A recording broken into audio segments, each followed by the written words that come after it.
Do you want amazing stats such as these? Well, you guys are in luck, because today I'm going to be telling you how to make the best blade build in Marvel Zombies. So make sure you guys hit that subscribe button, hit that like button, and let's get straight into this video. First, we're just going to want to go into prepare, and then of course prepare our blade. We're going to go mainly on the red path. So 10, 10, and then 10.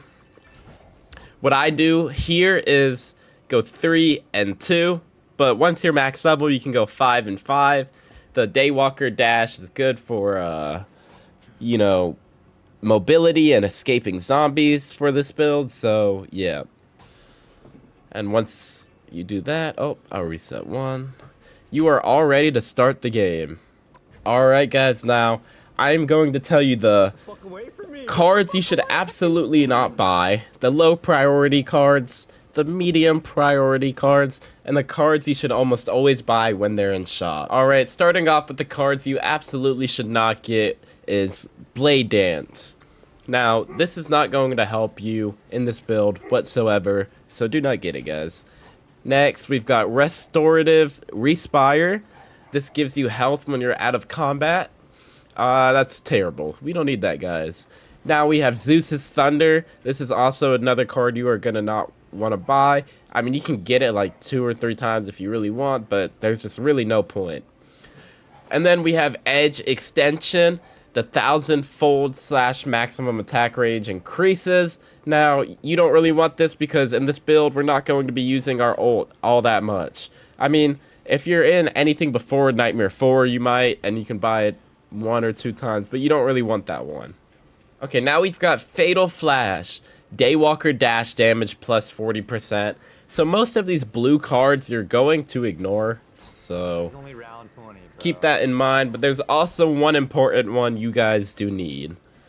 And then next we have Lunar Overtune, the Moon Blade Flight Speed. Honestly, if you want to get that one a few times, you can, but it's just not much purpose. So these are all the ones you should absolutely avoid. Basically just stuff that has to deal with moon blades and your Daywalker dash you aren't going to want to invest in.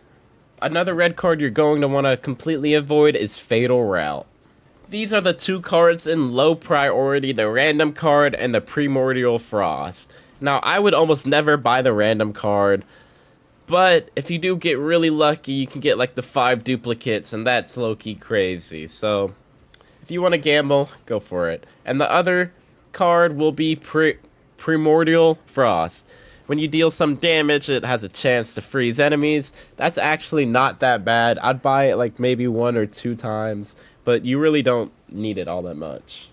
Alright, the medium priority cards I would say are the Vampiric Vitality, where if you deal some damage, it turns into self-healing. It's pretty good, and you're going to want it like once or twice, maybe even more, but you're not going to want to buy it every single time it's in the shop. I mean, it's not like crazy. You need it, especially for Blade, you don't need it all that much. And then the next one will be Vitality Boost. You're going to want to buy this a good few times throughout the level, but once you're above like 7k HP, you'll be alright. You have a bunch of upgrades that help your HP already, and getting a few Vitality Boosts, you should be good. Most of the enemies just one-shot you anyways. And then the next one will be Sacrifice Sigil. When you defeat an enemy, it has a chance to spawn an Ankh and pull enemy towards the center, which is really good for like the crowd. So you're going to want that like a few times, at the very least once. Alright, now this is a high priority list. Like, this is stuff you should be buying every single time it comes into the shop. First is going to be Moonlit Protection. Now, honestly, this is kind of interchangeable with the Vitality Boost, but you can switch between them and just buy them both periodically. You're going to want some more health as Nightmare 4 gets really hard. But if you're doing anything other than Nightmare 4, guys, you don't need these. Don't buy them. Alright, first we have Crimson Will. This makes your lifesteal ratio during your Bloodline Awakening increase. Honestly, this can go in medium priority, and you're only going to want to buy it every so often. Like, honestly, you don't want it that much. So, keep that in mind. Okay, now these, you're truly going to want to buy them every single time. First, On the Hunt. On the Hunt will increase your ancestral sword damage every single time you buy it. Next, we have Sweeping Edge. Sweeping Edge will increase the ancestral sword's attack range by any percent depending on the card level.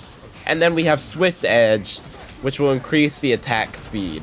So all of those three you're going to be wanting to buy constantly when you see them in the shop for this build. Here's me in game on Nightmare 4 trying to make the ultimate blade build.